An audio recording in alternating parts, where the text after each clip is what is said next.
Eye doctors typically tell patients that the human eye is like a camera. While this is true to a degree, if you try to push the camera analogy very far, it soon falls apart and creates confusion. While the eye does have a lens like a camera, the human eye has two focusing elements that are anatomically quite distinct. The part of the eye that does the most work focusing things is the cornea. This is where contact lens would sit. In fact, the cornea does almost 2/3 of the total job focusing things in the human eye, while the natural lens does the rest. The job of this natural lens is to provide the extra focusing power on demand that we need to see up close. The default focal point for the normal eye is way off at a distance. This means that if you were sitting back in a chair outdoors, your relaxed gaze would be on the horizon. If someone were to push a book or newspaper in your lap, you would have to make a conscious effort to physically pull your gaze up close to be able to read it. This change to near focus requires a voluntary effort using muscles inside the eye. In a camera, changing focus involves moving the lens optic forward or backward. In the human eye, however, our lens actually changes shape. When we shift our attention up close, the muscle surrounding the lens of the eye contracts, squeezing it around the middle. Unlike the cornea, which is solid and clear like silicone, the natural lens of the eye, at least when we are young, is soft and squishy, almost like a water balloon. Squeezing the lens around its middle causes the front and back to bulge, making the lens thicker. A thicker lens has a closer focal point, which gives us the magnification we need to see up close. When we are young, this change happens so effortlessly and instantaneously, we don't even know we are doing it. It seems to us like everything is always in focus.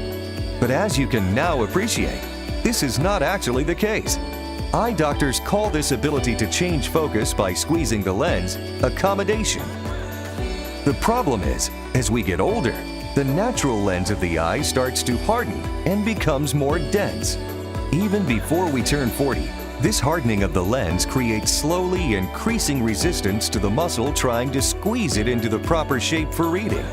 By the time we reach our mid to late 40s, the lens has become so dense and unyielding, it creates a significant problem seeing things at near, despite our efforts to work around it by turning up the lights or holding the page at arm's length. The first solution most people try is a borrowed pair of drugstore reading glasses, and there is nothing wrong with that. As we continue to age, the natural lens becomes even more dense, with even more resistance to the focusing muscle. So we end up buying stronger reading glasses, and soon become dependent on them. As the lens continues to harden into our 50s, it also begins to discolor, becoming progressively more yellow and cloudy.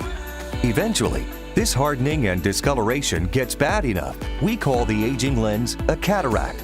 So you can now realize that this is not a disease, not a film or skim over the eye, but rather just the natural lens itself as it ages and malfunctions. What we call a cataract is the end stage of this natural aging process of the lens of our eye. A cataract operation is the eventual removal and replacement of the natural lens once the hardening and clouding becomes fully developed. But with a standard cataract operation, post-op glasses are usually necessary. Before the invention of lens implants, cataract surgery patients had to wear very heavy and thick Coke bottle glasses to see. But the technology of lens implant surgery has advanced tremendously, making available a procedure that can provide correction for both distance and near vision, as well as fixing whatever degree of cataract your natural lens may or may not already have. PreLex is short for presbyopic lens exchange. It is the microsurgical removal and replacement of the aging lens with a brand new, soft and clear synthetic lens implant. This lens implant is designed and selected to automatically focus at distance, intermediate, and at near, with minimal, or more typically, no need for reading glasses. And if you have to wear glasses now for nearsightedness or astigmatism, as well as for presbyopia, the same lens implant can usually be selected to fix those problems at the same time as well. You will never get cataracts afterwards, because PreLex is effectively a preemptive and permanent removal of that aging part of the eye, the lens, that would have eventually become a cataract. So, PreLex means presbyopic lens exchange, the removal and replacement of the aging natural lens with any degree of hardening, discoloration, or frank cataract to provide distance and near vision in both eyes with minimal or no need for glasses in the years to come.